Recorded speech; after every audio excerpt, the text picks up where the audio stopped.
আপনি জানেন কি আপনার বডিতে যদি 5টি লক্ষণ থাকে তাহলে আপনার গর্ভে কখনো সন্তান হবে না। নারী বা পুরুষ উভয়ের জন্য খুবই গুরুত্বপূর্ণ। আজকের ভিডিওতে 5টি গুরুত্বপূর্ণ লক্ষণ বলবো যেটা একটা নারীর দেহে যদি থাকে অথবা পুরুষের ক্ষেত্রেও একইভাবে 5টি গুরুত্বপূর্ণ লক্ষণ যেটা একটা পুরুষের দেহে থাকলে তাদের গর্ভধারণ অনেকটাই জটিল হয়ে যেতে পারে। সুতরাং ভিডিওটি দেখা অত্যন্ত জরুরি, কারণ ভিডিওর শেষে কিছু গুরুত্বপূর্ণ টিপস থাকবে যে টিপসগুলো মেনে আপনিও গর্ভের সন্তান না হওয়ার মতো জটিলতা থেকে মুক্তি পেতে পারেন। তার মধ্যে সবথেকে গুরুত্বপূর্ণ হচ্ছে নারীর ক্ষেত্রে যদি একটা নারীর পিরিয়ড সবসময় 40 দিনের বেশি সময় পরে হয় তাহলে সে নারীর গর্ভধারণ কঠিন হয়ে যেতে পারে। কারণ এই প্রবলেমটি আসলে কি নির্দেশ করে, একটা নারীর ওভুলেশন বা ডিম্বস্ফোটন প্রক্রিয়াটাকে সেটা বাধাগ্রস্ত হয় বা ডিম্বস্ফোটন সঠিক প্রক্রিয়া হচ্ছে না। 2 নম্বর হচ্ছে নারীর বডিতে প্রলেকটিন হরমোন লেভেল যদি বেশি থাকে, নারীদের দেহে যদি থাইরয়েড হরমোন এটার কোনো তারতম্য হয় এবং অতিরিক্ত মাসিকে রক্তক্ষরণ যদি হয়, এই লক্ষণগুলো সাধারণত থাকলে একটা নারীর প্রাথমিক অবস্থায় তার গর্ভধারণ প্রক্রিয়াটাকে জটিল বা কঠিন হিসেবে চিন্তা করা হয়। 2 নম্বর হচ্ছে একটা নারীর 3 মাস বা তার অধিক সময় যদি ধরে তার পিরিয়ড না হয়,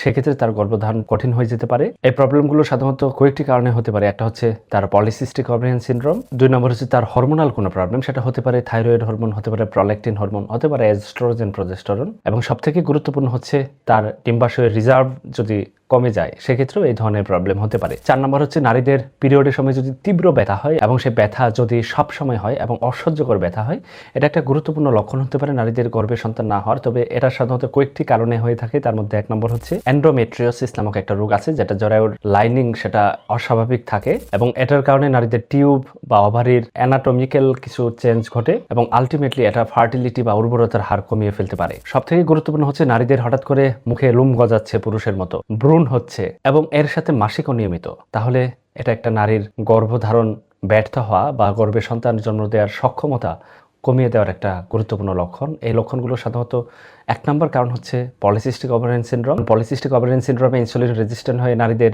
দেহে অ্যান্ড্রোজেন হরমোন বাড়িয়ে দেয়, আর অ্যান্ড্রোজেন হরমোন বাড়লে নারীদের ডিম্বাশয়টাকে ইরিটেশন করতে থাকে এবং আলটিমেটলি নারীদের ডিম্বাশয়ের আশেপাশে ছোট ছোট গোটা তৈরি হয়, যেটাকে সিস্ট বলা হয়। এবং এই সিস্ট হওয়ার কারণে নারীদের ওভুলেশন ব্যর্থ হতে থাকে, নারীদের ওজন বাড়তে থাকে। 5 নম্বর যে লক্ষণ সেটা হচ্ছে স্তন থেকে যদি স্বচ্ছ আঠালো কোনো পানি বের হয় তাহলে তার গর্ভধারণ ব্যর্থ হতে পারে। এটা সাধারণত গ্যালাক্টোরিয়া বলা হয়। এটা প্রলেকটিন হরমোন যদি বডিতে বেশি উৎপাদন হয়, সেক্ষেত্রে এই ধরনের প্রবলেম হতে পারে। অথবা অনেক ক্ষেত্রে কিছু ঔষধ আছে, বিশেষ করে ডমপিরিডন জাতীয় ঔষধ অথবা স্টেরয়েড জাতীয় ঔষধ প্রলেকটিন হরমোন বেশি বাড়িয়ে দিতে পারে এবং আলটিমেটলি নারীদের গর্ভে সন্তান না থাকা অবস্থায় বা ছোট বাচ্চা বা ব্রেস্ট ফিড করে এরকম বাবু না থাকা অবস্থায় একটা নারীর স্তন দিয়ে দুধ আসার মতো প্রবলেম তৈরি হতে পারে। পুরুষের ক্ষেত্রে যদি 5টি লক্ষণের কথা বলি, তার মধ্যে 1 নম্বর হচ্ছে পুরুষ তার স্ত্রীর প্রতি আকাঙ্ক্ষা কমে যাওয়া, কোনো ইচ্ছা শক্তি না থাকার মতো প্রবলেম। এটা আসলে কেন হয়? 5টি কারণে হয়। 1 নম্বর হচ্ছে পুরুষের দেহে যদি টেস্টোস্টেরন হরমোন লেভেল কমে যায় স্বাভাবিকের থেকে, সেক্ষেত্রে হতে পারে ডায়াবেটিস বা প্রি ডায়াবেটিসেও হতে পারে, অথবা কোনো ভাস্কুলার ডিজিজ থাকলে এই ধরনের প্রবলেম হতে পারে।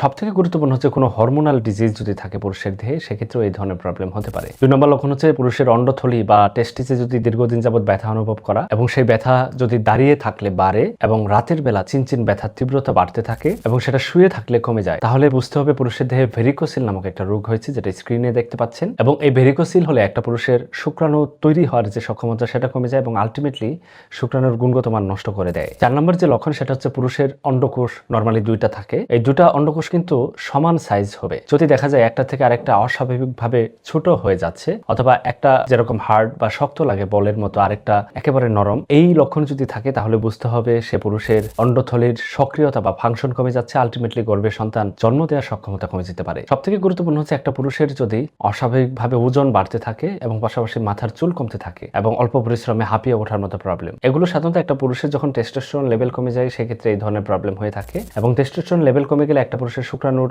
গুণগত মানের উপর এক ধরনের তারতম্য হয় এবং আলটিমেটলি সে পুরুষ গর্ভে সন্তান জন্ম দেওয়ার যে একটা সক্ষমতা সেটা কিন্তু হারাতে থাকে। এই লক্ষণগুলো যদি একটা নারী বা পুরুষের দেহে থেকে থাকে, সেক্ষেত্রে কয়েকটি কাজ করতে হবে। তার মধ্যে 1 নম্বর হচ্ছে একটা নারীর যদি মাসিক একাধারে 3 মাসের বেশি সময় অনিয়মিত থাকে, সেক্ষেত্রে একজন দ্রুত গাইনোকোলজিস্টের পরামর্শ নেওয়া উচিত। কারণ মাসিক অনিয়মিত এটা আসলে একটা কারণে হয় না, অসংখ্য কারণ থাকে। যেমন প্রলেকটিন হরমোন যদি বেশি থাকে, প্রলেকটিন হরমোন বেশি থাকলে আসলে আহামরি কোনো জটিলতা না, এটা নর্মালি খাদ্যাভ্যাস এবং ওজন নিয়ন্ত্রণ রাখলে আস্তে আস্তে কন্ট্রোল হয়ে যায়। এছাড়াও কিছু ওষুধ সেটা গাইনোকোলজিস্টরা সাজেস্ট করে থাকে, এগুলো খেলে সাধারণত ঠিক হয়ে যায় এবং গর্ভধারণ সেটা খুব সহজ হয়ে ওঠে। পলিসিস্টিক ওভারিয়ান সিনড্রোমের ক্ষেত্রে ওজন নিয়ন্ত্রণে রাখা গুরুত্বপূর্ণ। সর্বোপরি আমরা নারীদেরকে ওজন নিয়ন্ত্রণে রাখাটাকেই তাদের ফার্টিলিটির সাথে একটা গুরুত্বপূর্ণ সম্পর্ক আছে, এটাকে বুঝিয়ে থাকি। পুরুষের ক্ষেত্রে একটা পুরুষ যদি ধূমপান করে থাকে, ধূমপানটা বাদ দিতে দিতে হবে, কারণ এটা পুরুষের শুক্রাণুর ডিএনএ নষ্ট করে দেয়। প্রতিদিন সুস্বাস্থ্যকর খাদ্য খেতে হবে, রাতে খাওয়া যাবে না ভাত, চিনি এবং প্রসেস খাবার। প্রতিদিন ব্যায়াম করতে হবে, প্রচুর পরিমাণের ভিটামিন ই,